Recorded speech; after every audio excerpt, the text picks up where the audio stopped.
Thank you for talking to us, Paul. I just want to know when and how you start using documentary theatre or verbatim theatre as an artistic methodology for yourself. Well, I think I always had an interest and awareness of documentary theatre because as a theatre student, I had studied the work of Bertolt Brecht, and I always thought of documentary theatre as having some parallels with Brecht's work. I've always been interested in theatre as potentially a tool for social change, or at least for commentary on social issues.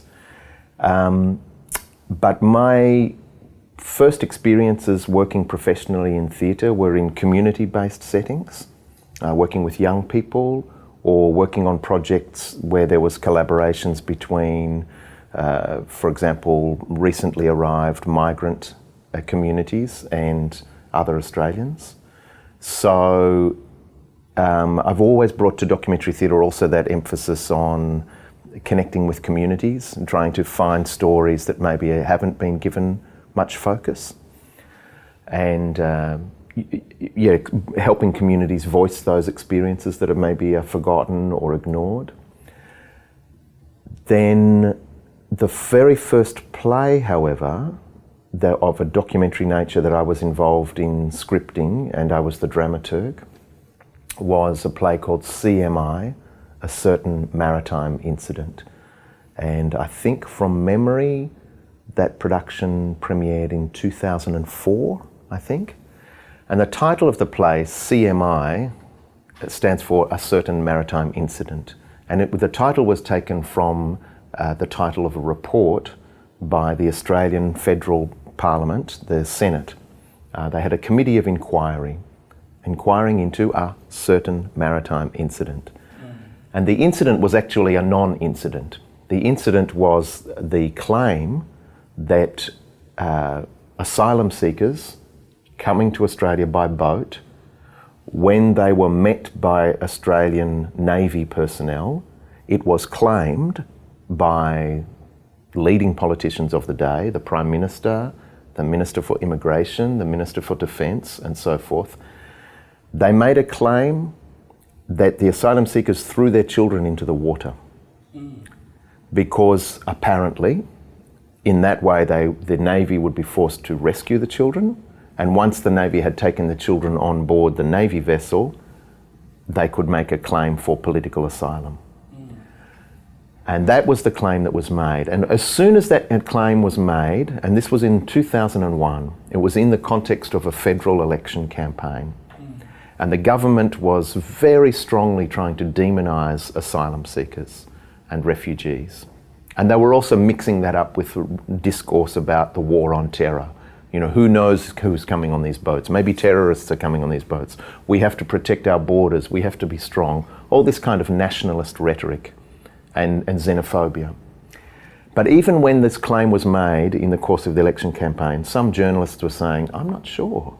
Where's the proof? There's no proof. And very shortly after the election, which the government won, there was a Senate committee of inquiry, and it was realised that the claim was false. It never happened. And so the Senate committee of inquiry produced a massive report, 2,000 pages of transcript, questioning all, bureaucrats from the Immigration Department, Defence Force personnel. All of these people were questioned to try and explain how this lie was perpetrated.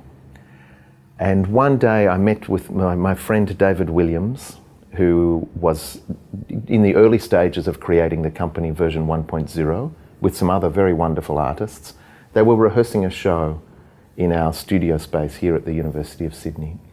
And I showed David some pages of the transcript of the Senate Committee of Inquiry, and I said, I think we could make a piece of theatre with this as the script.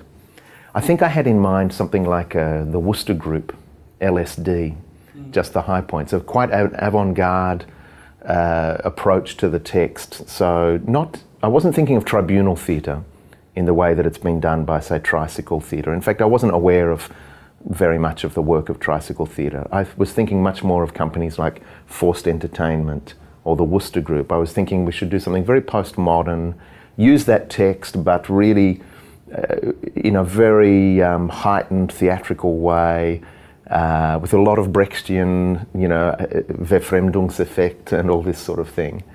And we did that, and it was a very successful performance, which performed here in Sydney twice, had 2 seasons in Sydney, and it also toured to Canberra.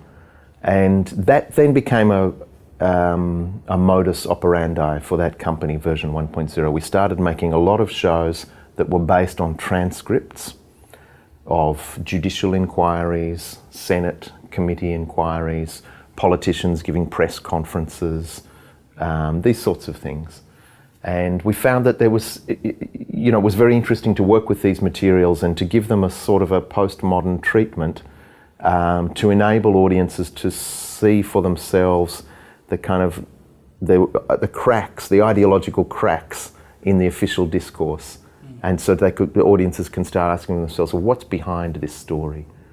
Who are our politicians representing when they talk about, asylum seekers and border protection, illegal immigrants, boat people? Who do they represent? And who do we become when we allow our politicians to represent asylum seekers in this way? So those were the first shows, very much inspired by found materials, not the classic kind of verbatim style of theatre where you might go and conduct interviews and work from the ground up. We took the risk, and it is a risk, of using the words of the powerful and seeing if we could shift the way in which those words were received. So to give you an example, for the very opening words of CMI, a certain maritime incident, we took the transcript of an interview that the Minister for Defence gave at the time, just before the election.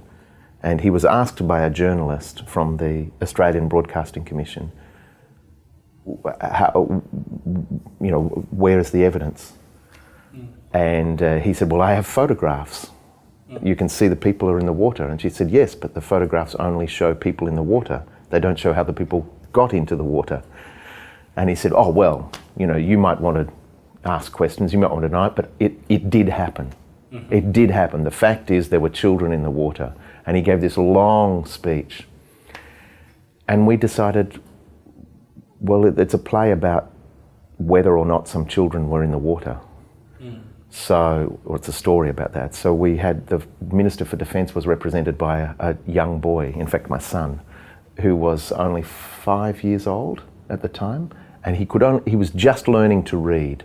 And so he had the script in his hand. He was dressed in a suit with the Australian flag on his tie, and he stands in front of a lie detector machine because he's so innocent. How could he tell a lie? Even though the audience knows it's a lie. And he reads with that very delicate boy's voice, well, it's a fact. It did happen. And so the audience they really hear everything. They hear, it's just in that Brechtian way. They hear all of the words as if for the first time, and the audience has to ask themselves, why did we believe any of this? How does ideology work through our bodies? How did we believe any of this? When the child is saying it, we realise that it's just a childish story that the politician has made up because he's desperate to try and convince people of something that wasn't true.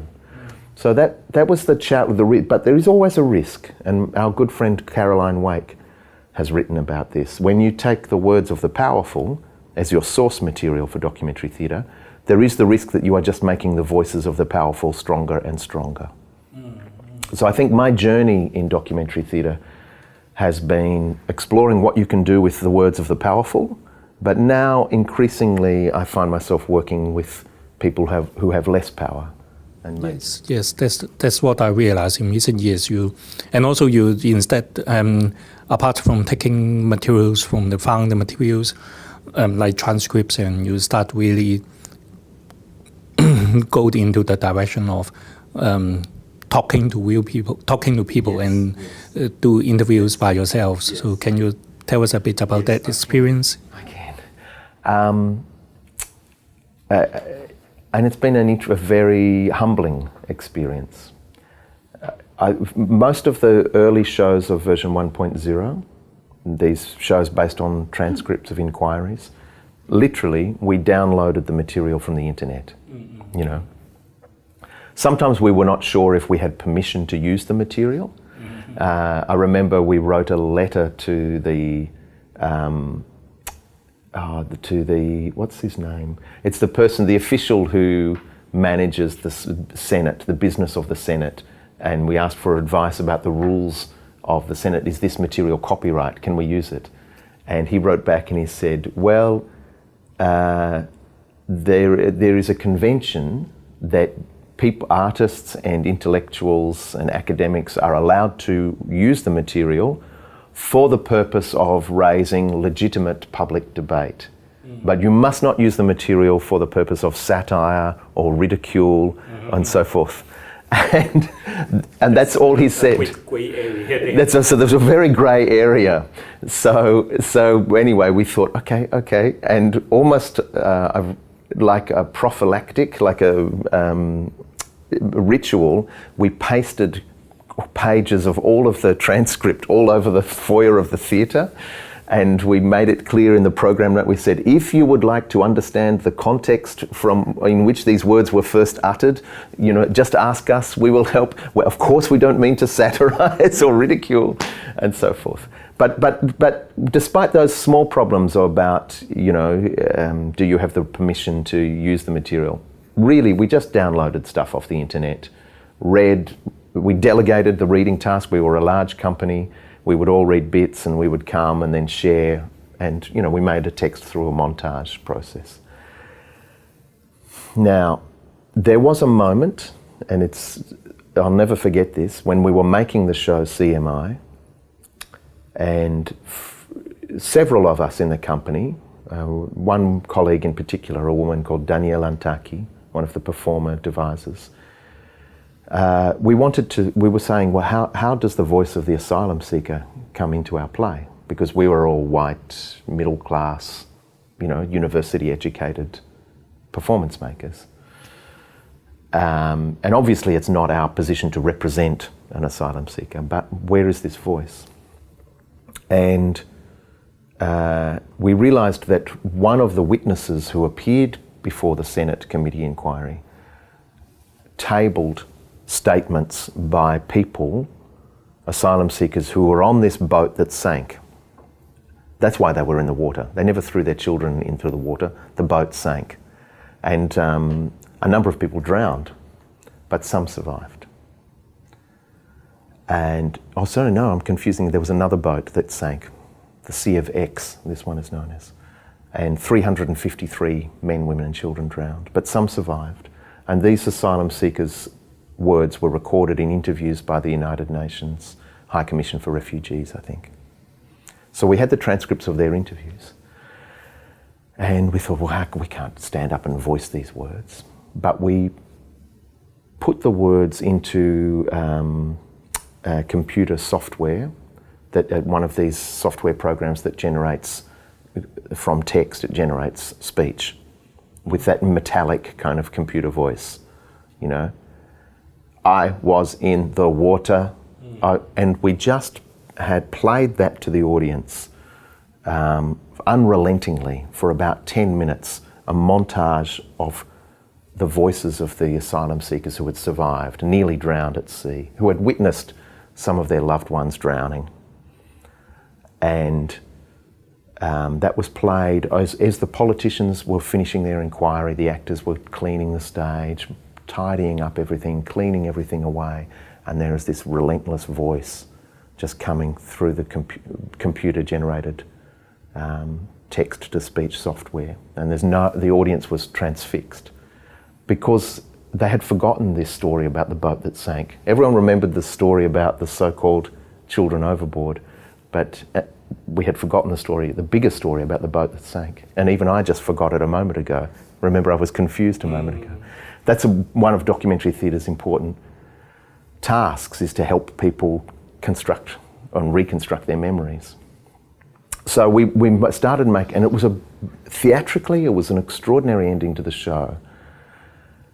And my colleagues showed it to me. I was the dramaturg, and they showed it to me at the end of one rehearsal. They said, "Oh, we've got an idea for the ending." And I had tears streaming down my face. I said, "It's amazing, it's extraordinary, it's a very powerful piece of theatre." And then one of the performers said, "Don't you think we should try and contact those asylum seekers to see if they are okay about us using their words?" And one of my other colleagues said, "Why would we be doing that? Do we really want to have a negative response from them? You know, are we actually going to change our show based on what they tell us? Or are you just looking to for someone to give you a pat on the back and say, 'Well done, thank you for showing solidarity'? Don't we as artists know that what we've done, we know that it will be powerful, we know that it will affect the audience? Shouldn't we be confident that we've done the right thing?"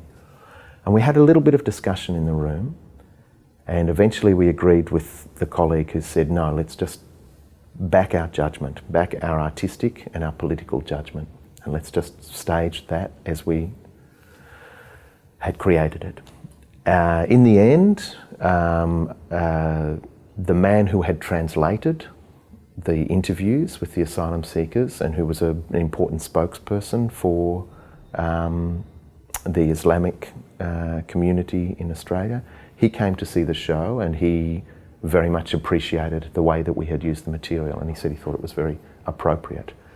But it had always worried me that when push came to shove, as artists, white, middle class, university educated, we decided we know what to do. And it worried me.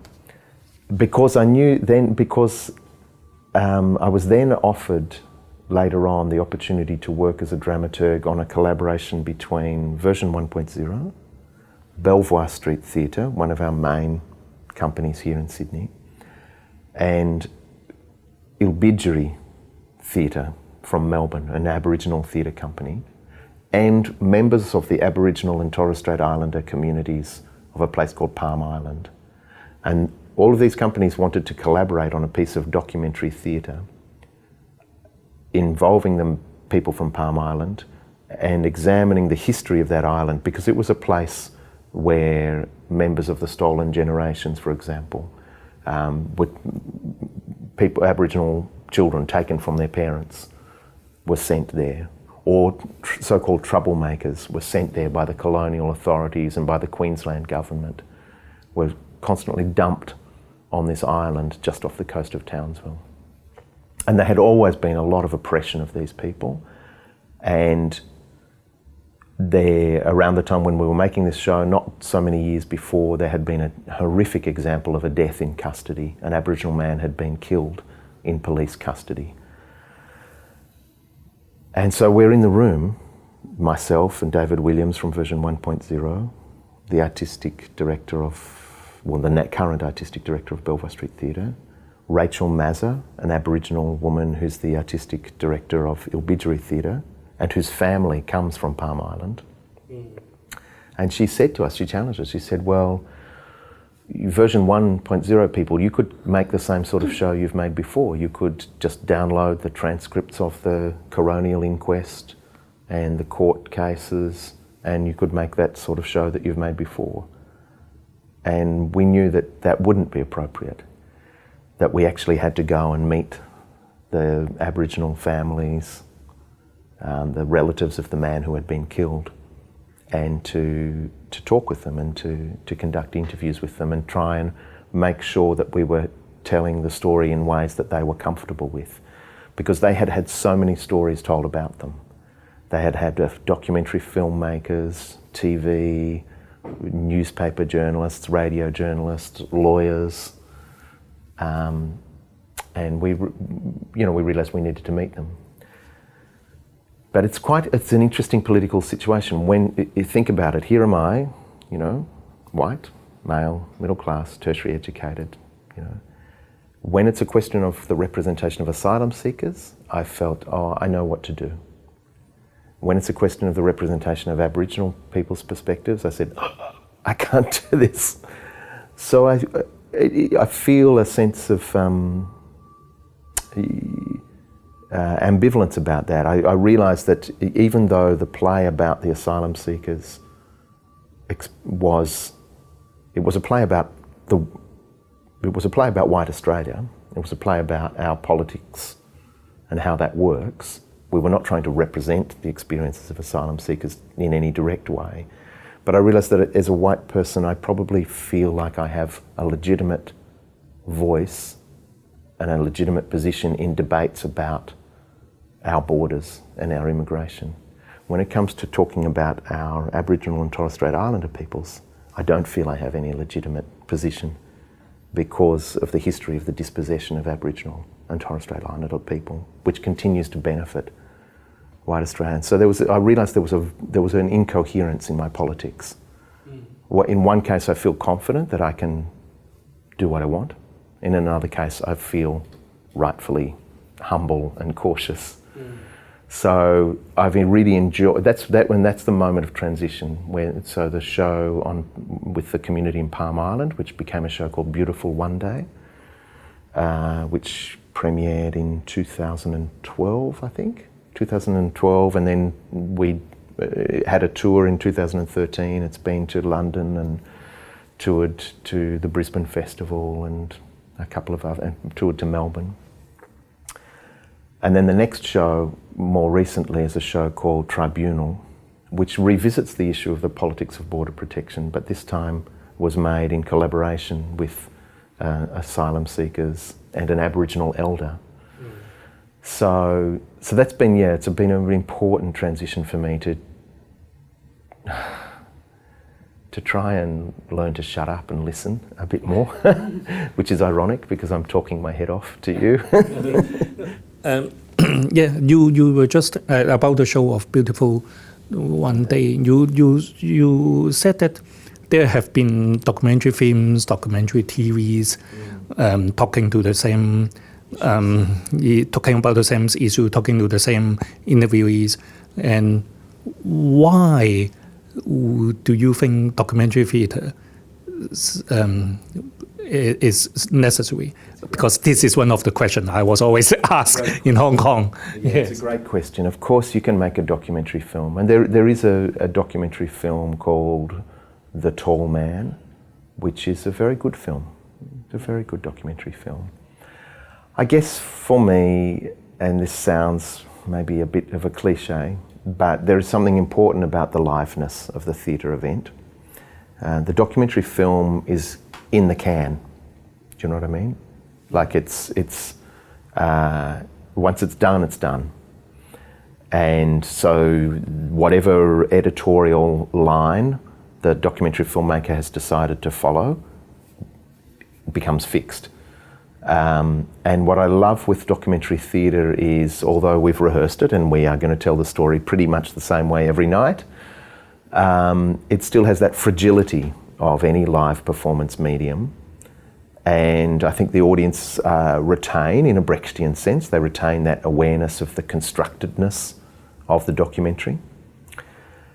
And I think also it's very important, it's a simple thing, but documentary theatre, regardless of the issue that you're talking about, you could be talking about any issue or any story whatsoever, there's something about bringing an audience together. Maybe it's a smallish audience, maybe it's 150, 200 people, maybe a few more, but to be all together in the same room at the same time with everyone attending to these stories about a particular event or a particular theme, it's like you are enacting right there in the present moment. You are enacting your hope for a viable public sphere.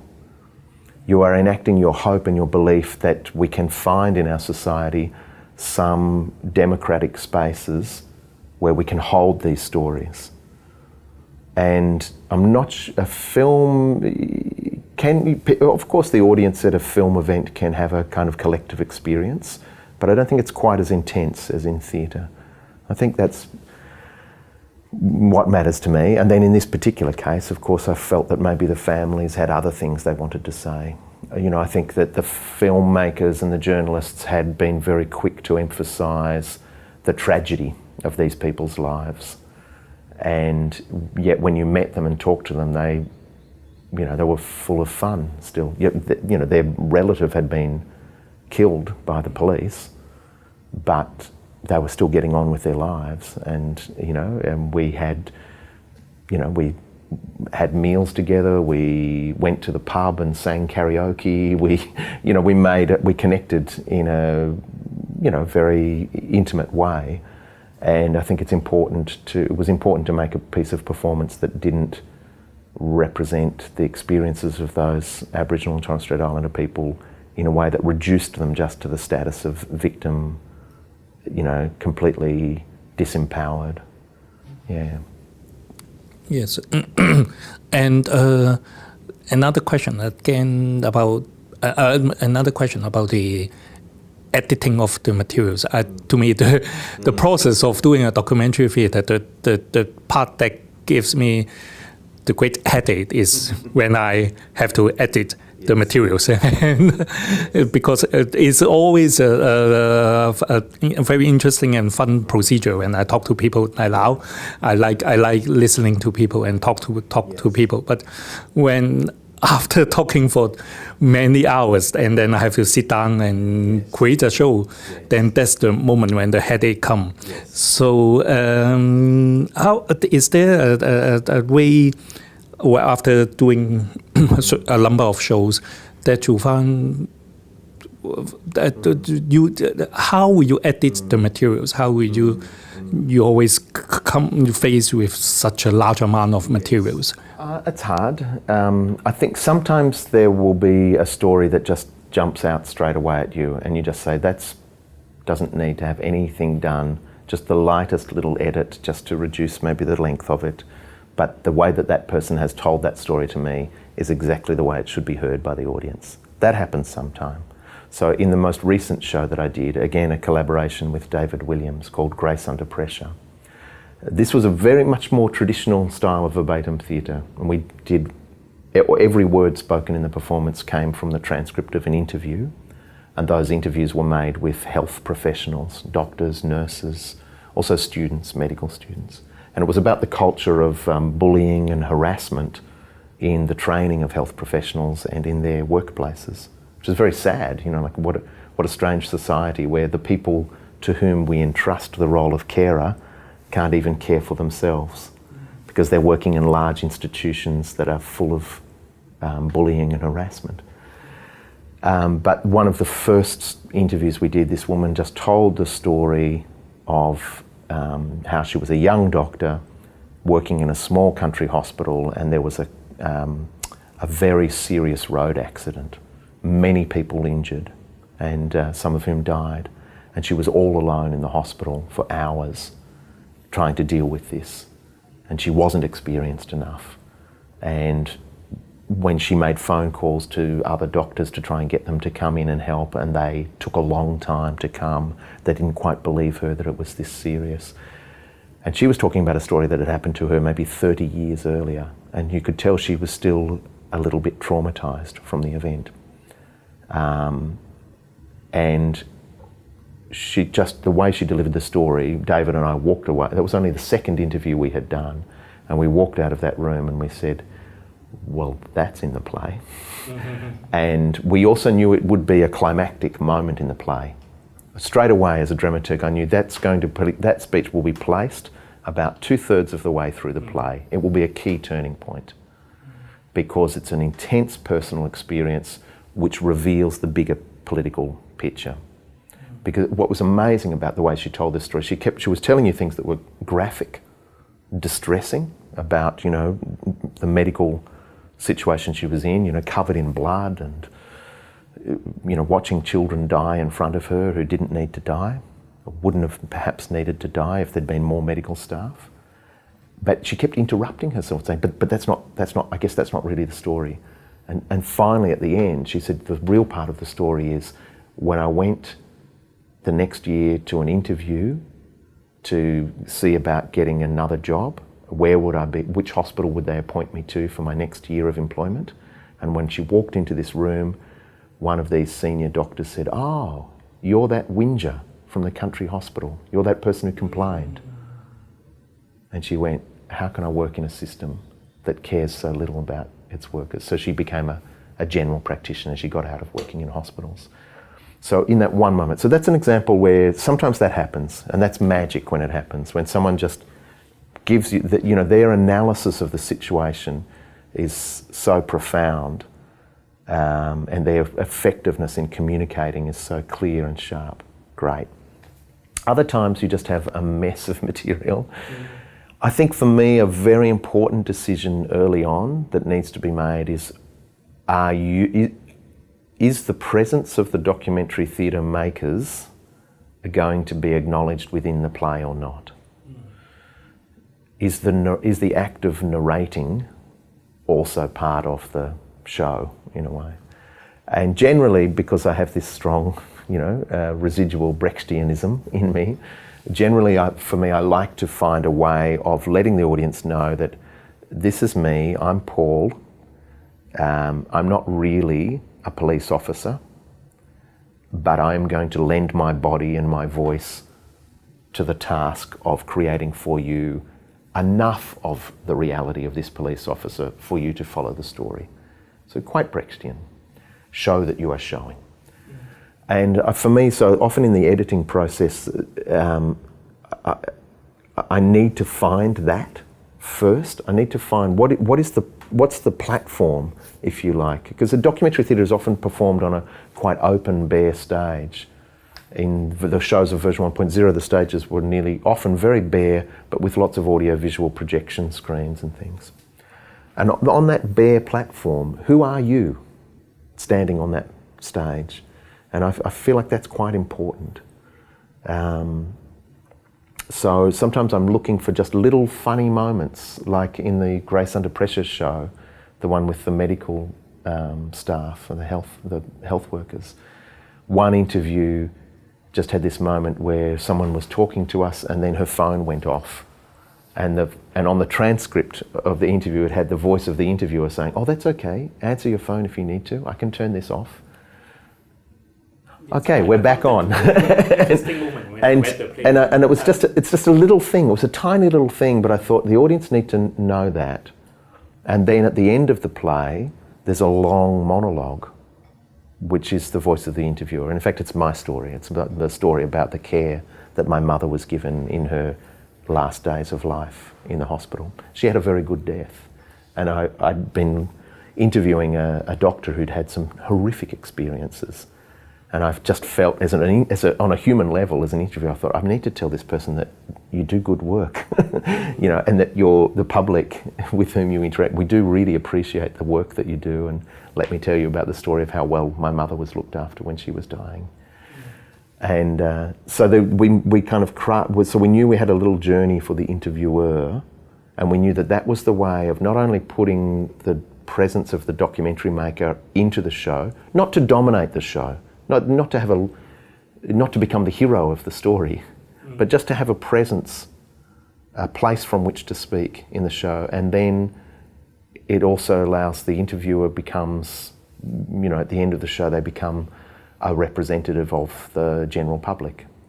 And they offer a patient perspective, or the perspective of relatives of a patient. So that's important to me. So sometimes find the gold stories, work out how you're in the show, and then after that it's a little bit like qualitative research. It's a little bit that you need to read the transcripts over and over and over again and start trying to find the larger patterns, the larger thematic clusters. But I often like to find little moments where also the audience can enjoy just the texture of the talk. To me, it's also very important to attend not just to the ideational content of the words, but to the texture of the talk. So when you're interviewing someone, as you're interviewing me now, all the silences, all the false starts, all the hesitations, backtracking, those things are really important because, documentary theatre is also about kind of trying to rescue ephemeral moments and say these are significant too. These also can be part of the archive. That Carol Martin, I think, has written about this. That documentary theatre kind of highlights the tension between the archive, official memory, and the repertoire, which is what we're doing now, sharing things in an anecdotal way through embodied gesture and so forth. I think that's why documentary theatre has a special appeal to audiences, because they see enacted right in front of them this tension between what stories will be attended to in our society. Who are we? How is our society being remade or reproduced right in this very moment in the theatre, because we have come together to decide to attend to these stories and to these ways of telling stories. Yeah.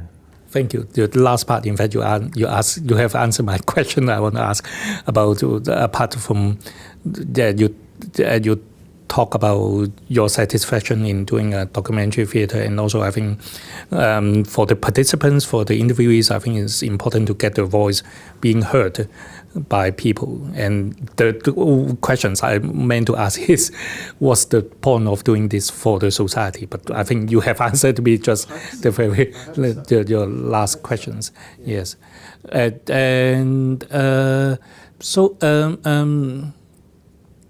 I forget what I want to ask. Yes. It seems that it's because I'm really not that familiar with the theatre in Australia. Do you think this documentary theatre or verbatim theatre has been a trend in Australia? Yes, it has. It's hard to say. I mean, I think I'm really pleased to hear that you're going to talk to Paul Brown. I think Paul Brown's production of Aftershocks, which came out in the 1980s, I think.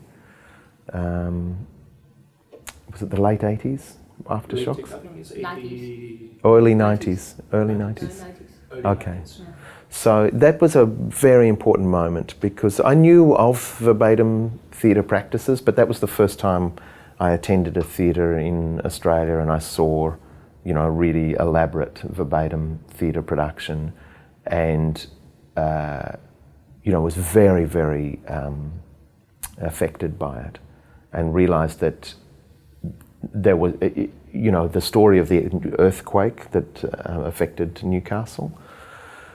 I thought I knew what that story was. Of course, it had been on the front pages of the newspapers, and you thought, okay, it's a bad earthquake, some people died. But Paul's research materials and the voices of the interviewees that he brought to the stage, and the skill with which he interlaced their ways of telling stories, you went, of course, it's not just the families of the people who died who are affected. A whole community has been traumatised by this event. His decision to focus centrally on the Workers' Club, which was one of the main buildings that collapsed, it had you thinking about so many bigger political ideas. Newcastle, a city that has been transformed from, what it was a steel-making town, a shipbuilding town, very working class town, and now it's, becoming maybe a kind of, post-industrial town famous for its beaches and cafes, which is, I'm not saying that's a bad thing, but what is the city becoming? It's massive unemployment in that area with the loss of those industries. So that was a really pivotal moment, Paul's show, and I think the resurgence of interest in verbatim and documentary theatre dates from that production, for me, at any rate. I think it's also significant that Paul Brown, like myself, came out of the community-based theatre movement. So I was very much inspired by Paul's approach to engaging with communities.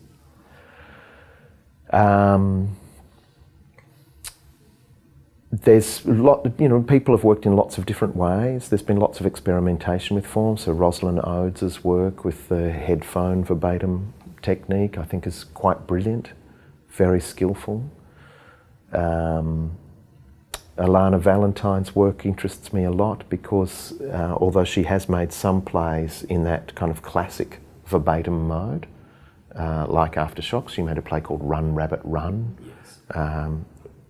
Which is a very fine play. But mostly and increasingly she's exploring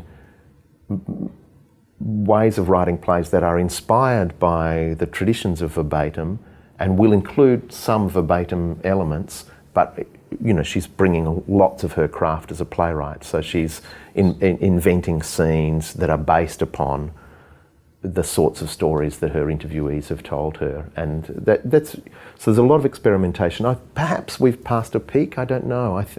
Maybe people are starting to get a bit tired with verbatim documentary theatre. I don't know. But to me, I think the reason why from time to time, the reason why we see a resurgence of interest in, I'm talking internationally now, in verbatim and documentary theatre, we see it in times of political change. So if you think about something like, societies that are in transition, like South Africa or Northern Ireland, perhaps Hong Kong, I think people become very interested to revisit key moments in history. I think we see it in moments of technological development. So verbatim theatre probably required the invention of the recording technology. And now when we're having this rapid transition to, we're having our new industrial revolution, aren't we, with the digital era. I think that's been a big driving force behind the resurgence of interest in documentary and verbatim work. For example, for version 1.0, we found there was a lot of interest in our work in playing between the use of pre-recorded video materials and live feed camera video in performance, so that the audience is constantly worrying about what time frame are we in now. And so, social change, technological development, and an anxiety about the truth, which of course we have massively. I've never believed that documentary theatre is, about presenting the truth, the whole truth, and nothing but the truth. I've always believed that it's an argument, it's an intervention, it's a contestation of other stories, but of course it's constructed. I find it a very facile criticism of documentary theatre when people say, "Oh, but your play has had some editing."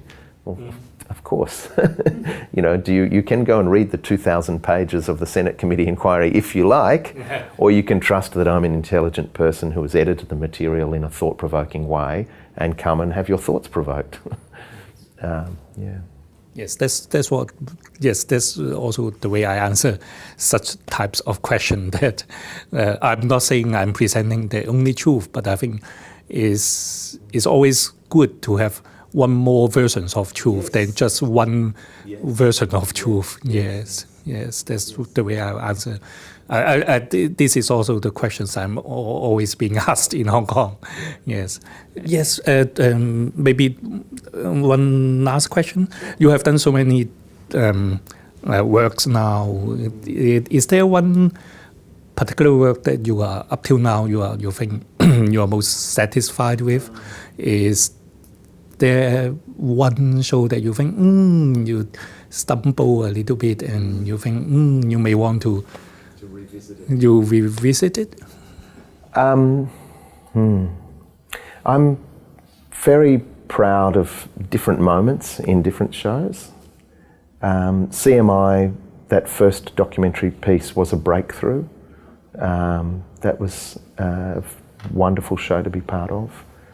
Beautiful One Day is an interesting example because the first version of the show was well received, but I knew, and I think we all knew, that it could be better. And in fact, the thing we stumbled on was I spoke earlier about I always feel I have a need to work out what's my place in the story, even if it's a small place. Who am I, the narrator? Where do I belong? What's the platform from which I can perform? And the first version of Beautiful One Day had a very kind of jokey, conversational prologue between mainly myself and Rachel Mazza, the Aboriginal key lead Aboriginal artist on the show. And in a funny way, we described the first visit as we went to Palm Island to meet with the families of the relatives of the man who had been killed. And it was all kind of light and jokey, and it was not the right way to start the show. And I realised a lot of the show, there was my anxiety as a white person, where do I belong in this, was not well handled. I think we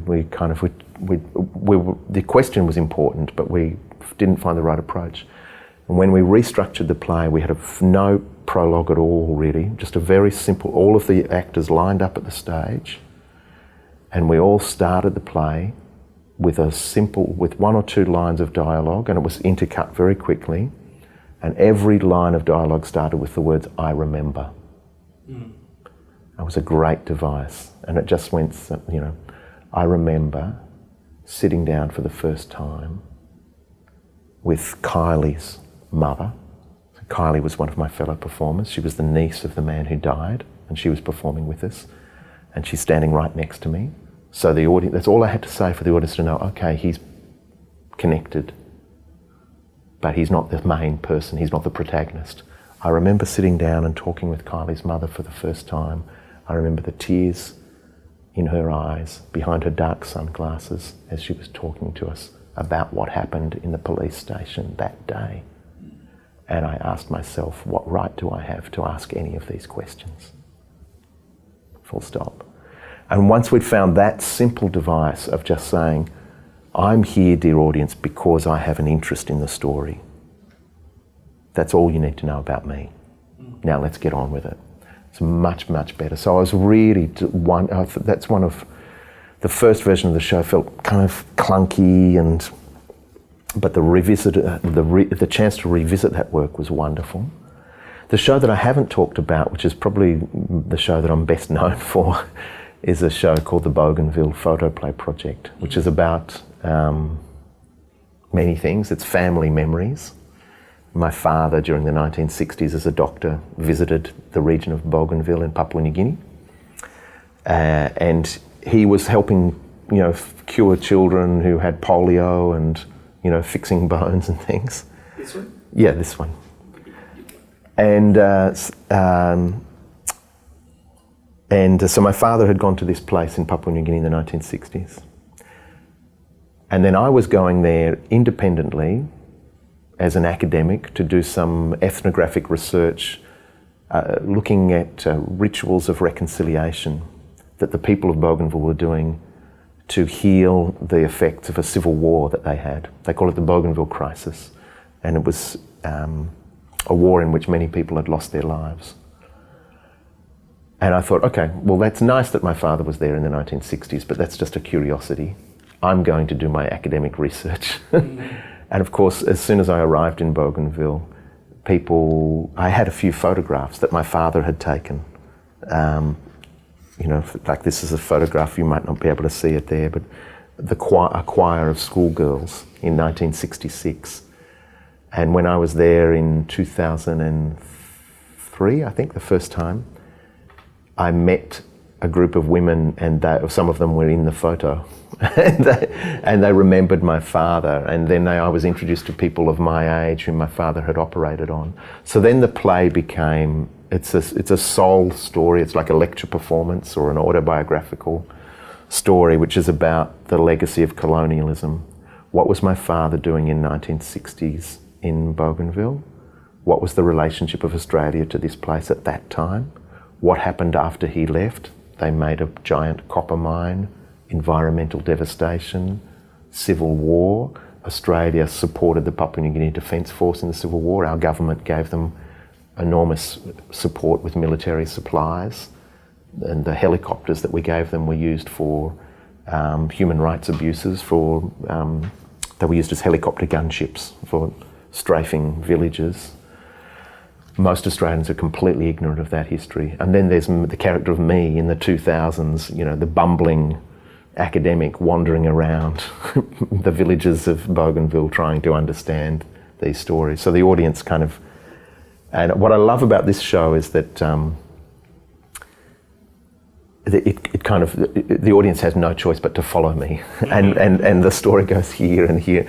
We're in Paris, one moment we're in Paris, where I was reading a book about, and I realised that my father was actually a very fine orthopaedic surgeon. He died when I was quite young.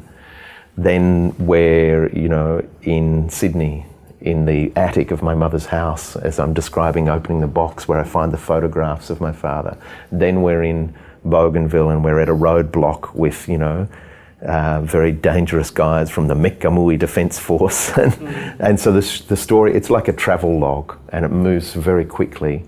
And the joy of this is because I'm a solo performer, using documentary materials, but I was able to ad-lib a little bit and respond very much to what the energy of the room was. Sometimes I performed for hundreds of people. I performed it in Bougainville, just under a tree to hundreds of people. It had a very long process of development with, kind of quite serious ethnographic field work. So going back to Bougainville and showing people, say, here is my work in progress. Are you happy with how I'm telling the stories? Then when I performed it in Australia, I show the Australian audience documentation of the performance that I did in Bougainville. So now an Australian audience knows that the people in Papua New Guinea know all about this story. And so it became a really, but that was a special show because it was just me on stage. So it was the one time where it was just obvious that the story came from the dramaturg, so the dramaturg has to perform it. Mm-hmm. Yeah. But it seems that you continue to evolve then. Yes, I think it took. It's in its final form now, but it took about 5 years to become that, and it started off as just like a little conference presentation, maybe 15 minutes, just a talk with some projections of slides. And then people liked it, so we added a little bit more and a little bit more. And I still travel to Bougainville. I still am doing academic research about the reconciliation process after the war there. So I kept coming back with new stories and adding them into the play. But now, for me, this one is, although people still talk about it, I feel like I can't perform it anymore because the opening line of the show used to always go, "Good evening, welcome. I'm Dr. Paul Dwyer from the University of Sydney. A few years ago, I became interested in researching la la la la la." And that phrase, "a few years ago," was becoming less and less true. It was becoming 5 years ago, 10 years ago. And I thought I can't keep telling the story because the contract, emotionally, I think the contract that I had was to tell something that's important now. So I would have to make another play, which I am thinking about. I have some good friends in Bougainville and I'm wondering if we could do a dialogue next time, two of us. But